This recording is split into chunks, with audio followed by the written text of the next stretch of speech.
दोस्तों अगर आपको सफल होना है तो मुझे लगता है ये कहानी आपको जरूर सुननी चाहिए, क्योंकि इस कहानी के अंदर बहुत ही बड़ा राज छुपा हुआ है।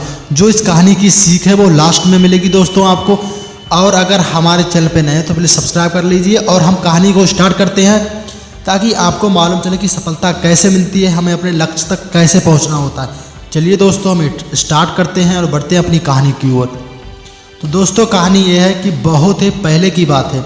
एक राजा था, वह बहुत बूढ़ा हो चुका था दोस्तों, बहुत ही बूढ़ा हो चुका था। उसके पास कोई संतान नहीं थी, तो उसे एक बात का दुख हो रहा था कि मेरे मरने के बाद इस राज्य को कौन संभालेगा। दोस्तों इस समस्या को लेकर वह बहुत ही परेशान था। लेकिन इतने में ही उसके गुरुजी आ जाते हैं वहाँ पर, और वह कहता है अपने गुरु से कि हे गुरुजी, मुझे ये बताओ कि मेरे मरने के बाद इस राज्य को कौन संभालेगा। तो गुरुजी ने कहा राजा से कि हे राजन, अपनी प्रजा में से किसी योग्य व्यक्ति को उत्तराधिकारी बना देना चाहिए। ये बात राजा को समझ आ गई थी।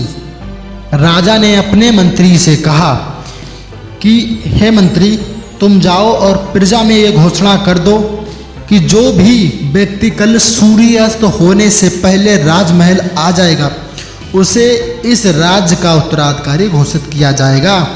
ये बात सुनकर मंत्री ने कहा कि हे महाराज, ये तो बहुत आसान है, पूरी प्रजा यहाँ राजा बनने के लिए यहाँ पहुँच जाएगी। राजा ने कहा कि ऐसा नहीं होगा, मुझे मिलने सिर्फ योग्य व्यक्ति ही पहुँचेगा, आप घोषणा करवा दीजिए। मंत्री ने राजा की आज्ञा का पालन किया और प्रजा तक इस संदेश पहुँचा दिया। अगले दिन बड़ी संख्या में लोग उत्तराधिकारी बनने के लिए राजमहल की ओर निकल पड़े।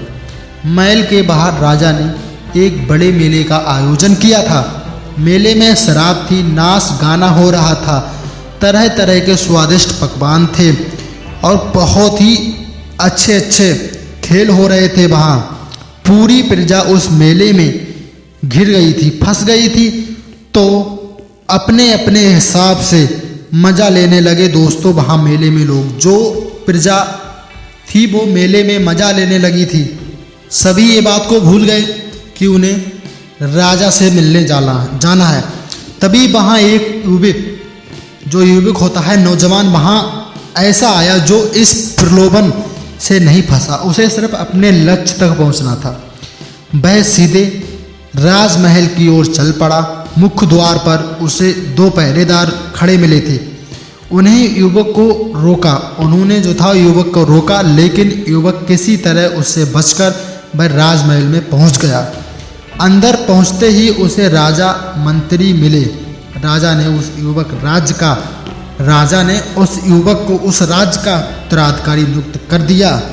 तो ये कहानी थी दोस्तों। इस कहानी का जो सीख है वो बहुत बड़ी सीख है दोस्तों। इस प्रेरक कहानी की सीख ये है कि हम अपने लक्ष्य तक पहुंचने के लिए रास्ते में कभी भी रुकना नहीं चाहिए, यदि हमें सफलता पाना है। दोस्तों अगर सफल होना है तो हमें किसी भी समस्या को लेकर वहाँ रुकना नहीं चाहिए और हमें उस समस्या को हल कर आगे बढ़ना चाहिए। दोस्तों सफलता मिलने तक हमें प्रयास करना चाहिए और आगे बढ़ते रहना चाहिए, तो हमारे लिए सफलता मिलना बहुत आसान हो जाएगी। दोस्तों सफलता उसी को मिलती है जो इन कठिनाइयों का, परेशानियों का सामना करता है, वरना सफलता किसी को नहीं मिलेगी अगर इन कठिनाइयों का, परेशानियों का सामना नहीं करेगा दोस्तों।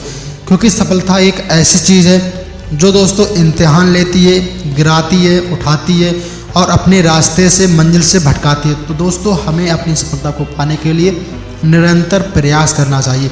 दोस्तों ये कहानी का यही सीख थी।